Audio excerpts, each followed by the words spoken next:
Hey, you. Yeah, you. Why so serious? Hey, what's going on in here? Hey, hey, is this working? Is this working on here? What's going on? What's going on? What's going on?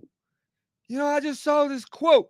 I saw this quote from somebody. And they said this. This is what they said. This is what they said. They said, surround yourself with people and things that have you doing less dumb stuff and more smart stuff. God dang. Where are those people at? Huh?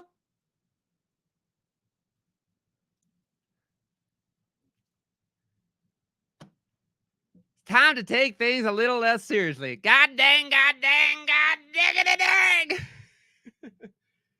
You know, I just wanted to get on here this morning. I think of that line from The Dark Knight my brother loves, my family loves, from the Joker. He says, why so serious? And I get on here and it feels like I share the good, the bad, and the ugly. And at times, because I'm on this setup, I got this thing and like it looks a certain way. Let's see if I zoom in. Oh man, I lost the lightness. Right? Zoom back out. It got brighter. I didn't even touch anything but the zoom. Right? All this stuff. I get on here and hey everybody, Michael Gebben here. Super excited to bring you another Rockin' Wednesday. Today we're gonna talk about being yourself, not being so serious. My voice. Anywho, I'm playing around with shorts. I'm playing around with things. I'm taking life. It's one big goddamn experimentation now. I've said these things. I've talked about imperfect action. I've lived imperfect action a lot in the past. And then in recent times, these present times, I was overthinking things and I was overanalyzing things. I don't know about you, but I can tell you, since I've been recording and being playful and having fun with this and not really caring one way or another what exactly happens with it, but just showing up, knowing that simply and accepting that simply there will be people who don't understand me. There will be people who don't understand you. You can go too slow, people tell you go too fast. You can go too fast, people tell you go too slow. You can be too big, people tell you to go get smaller. You get too small, they'll tell you need to get a little bigger, right? Everything that you will do, they will tell you to not be you and to be something else. All they're really doing is projecting that which they believe about themselves and projecting that on to you. I have to watch myself all the time when I get on here to make sure that I'm not telling you something that really might just work for me. It might not work for you, right? And so I got on this morning, and so that quote was a real thing there. And I just think to myself, I see so many of these things. I literally was on my stationary bike this morning, and I'm like, I'm gonna make one of these videos. I'm just get on there, and I'm like, and I wasn't gonna try to be serious, but there's so much of those like, yeah, man, I'm on this bike this morning, and I get my sweat on. And you gotta sweat real hard every day, and you gotta do it. You gotta do it no matter what. You gotta sweat, and it's just like, man, I'm sweating with this thing. I gotta take this jacket off, right? Like, God dang, and it, and I do this little video. I go online to post it, and the very God lover first video I see is from Mel Robbins. On her stationary bike, she's sweating. She's like, guys, I've been getting questions today from all of you, and I'm sweating. How do you do this hard stuff? And I'm thinking, you know what? The majority of my life and the majority of the success that I've had, I did not intentionally seek out life being difficult. I got to do the hardest goddamn thing that I possibly can so I can succeed at this. The greatest success that I've had in my life has come through struggle, has come through difficult times and challenge. But at the end of the day, it was when I embraced the simple, the easy, and the effortless for me.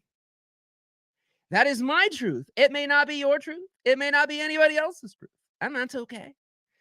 But my greatest value I brought into video production was after I stopped doing, when in the beginning, I'm like, hey, somebody's willing to give me some money. Hey, somebody wants me to do something. Hey, I don't care what it is. I'll do it. And I genuinely was enthusiastic and excited about doing anything and everything that walked or crawled or came my way that I could point a camera at.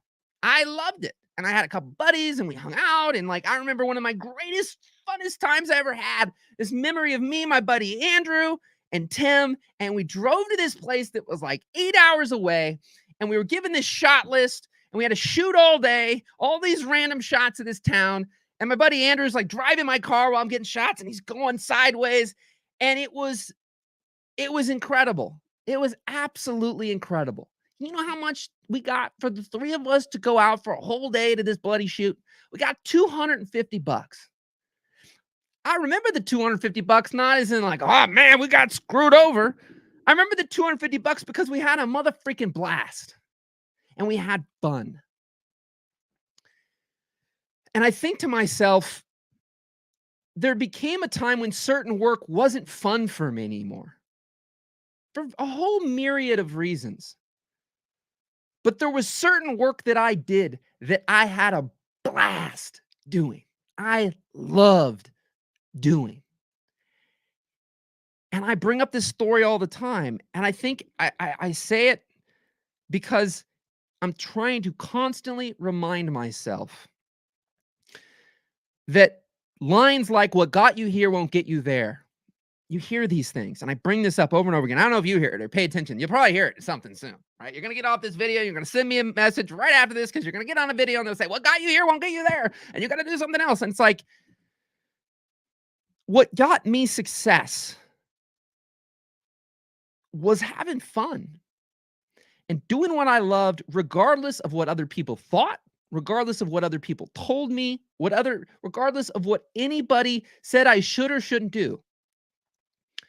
And when I embraced that, and I was about to quit and give up, I never got into entrepreneurship to not have any freedom, flexibility, to hate my life, to not enjoy what I'm doing, to be stressed out and overwhelmed. Now, there were slivers that were unbelievable, but there was a time where I was so stressed. I mean, I had, people I did weddings for that were in the law force calling my parents' house, and like I was afraid to answer my phone because I didn't want to disappoint people and let people down, and I thought I was going to get chewed out, and it was torment because I was really good at what I did, and people really liked me, and I did a lot of things, and I probably took on more than I should have. But it's when I finally embraced and said, you know what?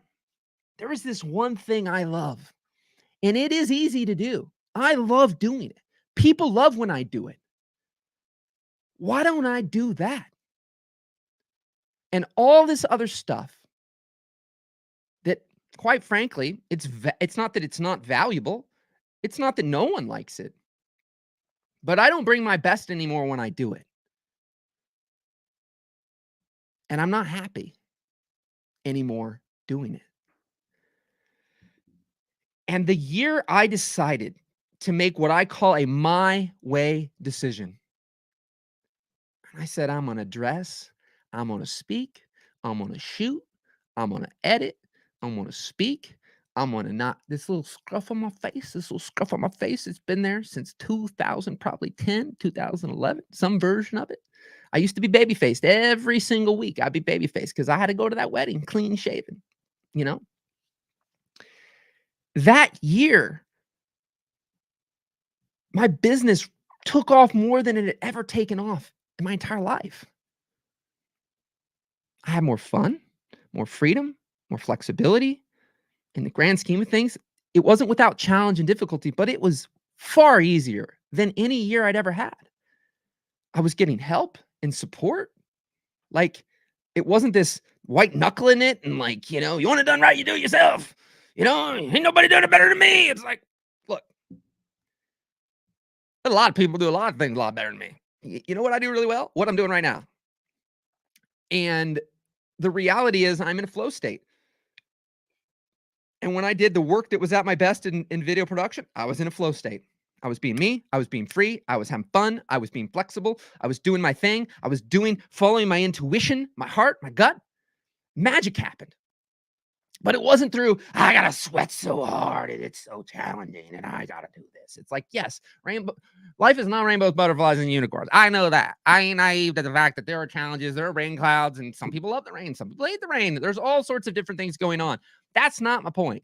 My point is that there are a lot of alpha personality types out there that are going to work harder than you, longer than you, and I won't say better than you, but they're going to work longer and harder. And at times, it is a defense mechanism for them to feel like, I got my armor up. God dang it. I am here right now to tell you that you need to do this. I don't know why I go into this crazy, like real intense, like Southern something voice when I do it, but God dang.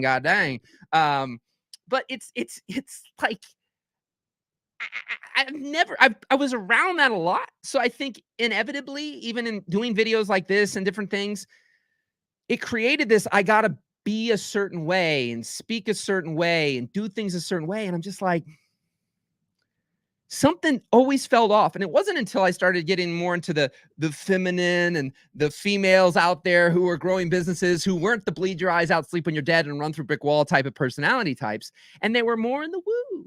I have a book over here by Susie Batiste somewhere. I don't know where the hell it's at right now, but it's called The Woo of Poo.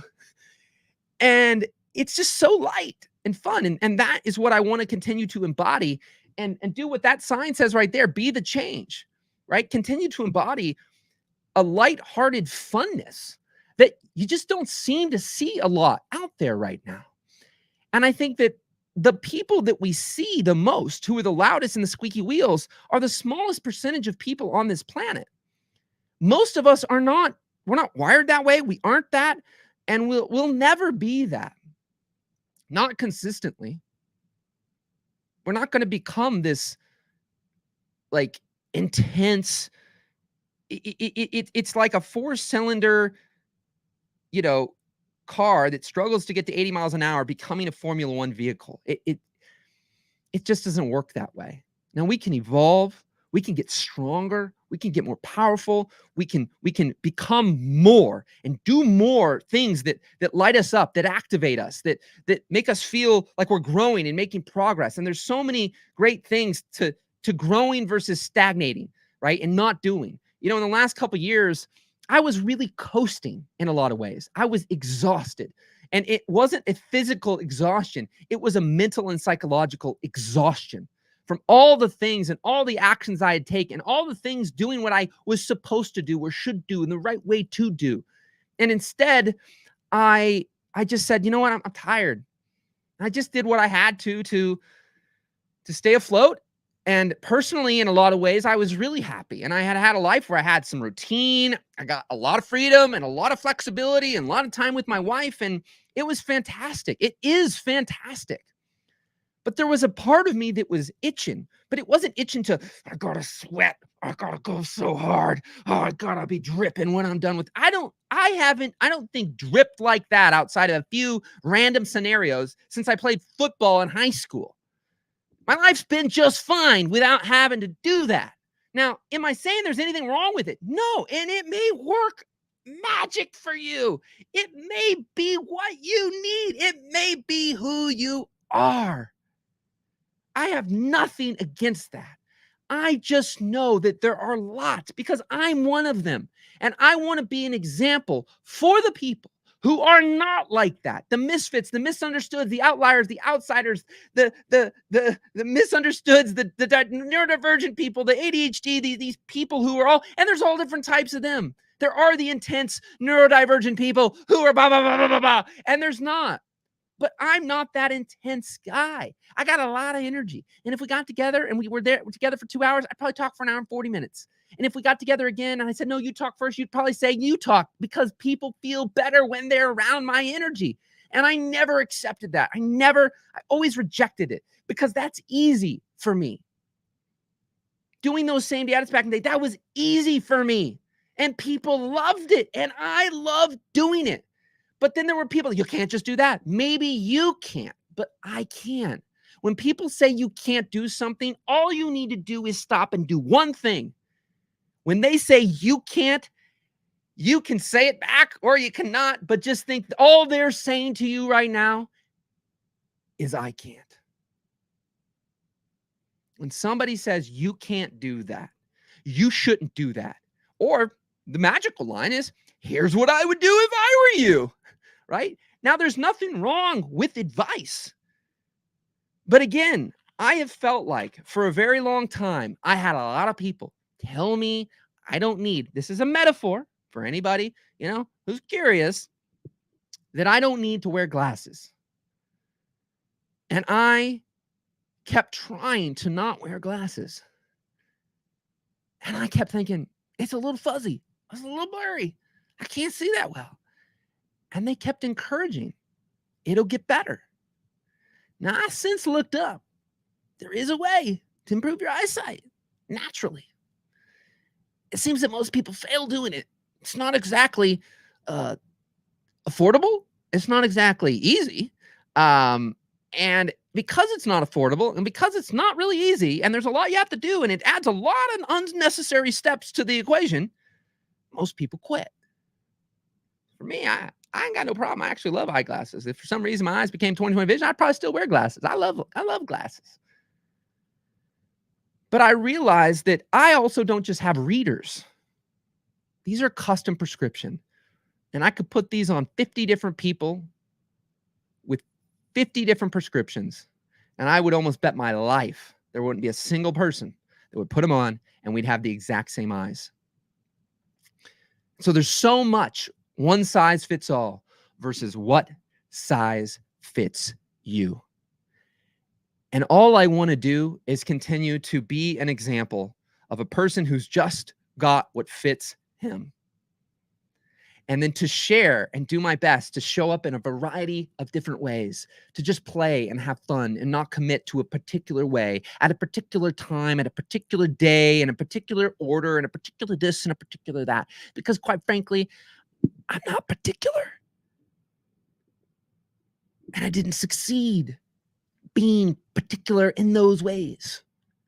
In my particular way, I succeeded, but not in another particular way that is supposed to be the way that's the system that we're looking for, the step-by-step, the framework to success. If you just follow this and you just do that, the people we're learning this from are doing it their way too. And I guarantee I'll bet a lot on this too, that they're not following what they're teaching to a T. That's why coming on here and always not fully, I share the good, the bad, the ugly, but it's always like, I'm not this person who's got this all figured out and I got the right way to do things. I am figuring things out every day. I am being challenged every day. I am having things that can, I won't say make me angry every day because that's not true. I'm not angry every day, but I do have things that make me angry. I do have I've cried a lot in the last month and a half. I do have things that get me emotional and make me cry. I mean, I cried a lot of, romantic comedies. And you ever seen, a little bright there. Where we at? God dang. The great Ted Lasso. He had that goofy, quirky side, but if you watch it, he also had that other side that was hurting.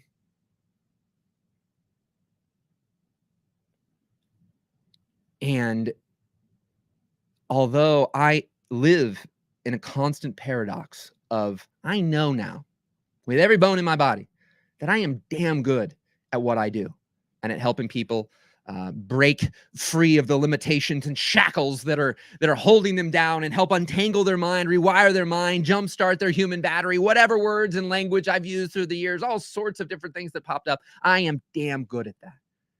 That doesn't mean that I am not without my own challenges, my own struggles, my own difficulties. I believe we all are. Some just have a lot greater ability to have a mask on or a shield up. And I am taking that mask off. I got to keep these on, because at the end of the day, hey, Deborah, God dang. Thank you. All right. I appreciate that. Taking that mask off, taking that shield off. You had, see, now I'm getting emotional. See, I get triggered. Yeah. I'm crying a lot because I'm thinking of, he was your father, I believe. He felt like a grandpa to me. But anyways, I'm going to have something powerful to share next week that we did for my grandpa. Not too many people know right now. People may be able to guess, but I've wanted to keep it private. I'll leave it at that. But appreciate you, Debbie. But yeah, it just to be the example that I wish I could see. And what I don't see enough of is just quirky, goofy, fun, experimental, be yourself, not be perfect, be imperfect, and be light. I think so many people just want that permission to be light, to be airy, right? And just be themselves. I think so many people love the fact that I didn't have to wear a suit and a tie and get all dressed up a certain way, because I don't think that there are people who love to be dressed just for success, if you will. There's a ton of people, man, I love my lounge pants and I love to do that. And it's like, I do too. I wear sweatpants a lot, and there's nothing wrong with it. I mean, it makes it a little special when I get dressed up. But a lot of people, they just want to be free. My buddy, we had all these assessments and it had these phrases. And most of the people who followed me, this one part of the assessment, I think 9 out of 10 people got the freedom seeker. People just want to be free. And I'm giving myself permission to be free, giving you permission to be free. And I want to be an example of what being free looks like. So why so serious? All right, my friends. I think that's good. Feel complete. Can I get a rock and roll in the comments? Huh? Can I get a rock and roll? Can I get a god dang, god diggity dang? And yeah, I coach. That's what I do. Call me a life coach. Call me a mind mechanic. Call me a jump starter. I don't care what you want to call me. When I hear you, I could probably help you. We'll see what I can do. But reach out. Wherever you hear this message right now, don't hesitate to reach out. I want this content to keep being inspired by you. I do this, as I did in the video the other day, for me first and others second. But at the end of the day, I'm also doing it for others. Like, I want other people to be inspired. That's why I'm on here again. The last 2 years, I did 99% of what I was doing in private, and that felt great. I was helping people. But I knew that I have been called to speak a message that others can hear, others that I may never know, and you may never reach out, and you may never show your face or say your name or send a message or leave a comment, but you're watching. I kind of try to see you. I can't quite see you that well unless you say hello. But anyways, I appreciate you, and I hope that you find this helpful. So rock and roll, my friends. Rock and roll. Have a blessed day. I appreciate you. Be on the lookout for more light and fun and goofy and, videos from the heart, videos from the soul. God dang. Have a great day.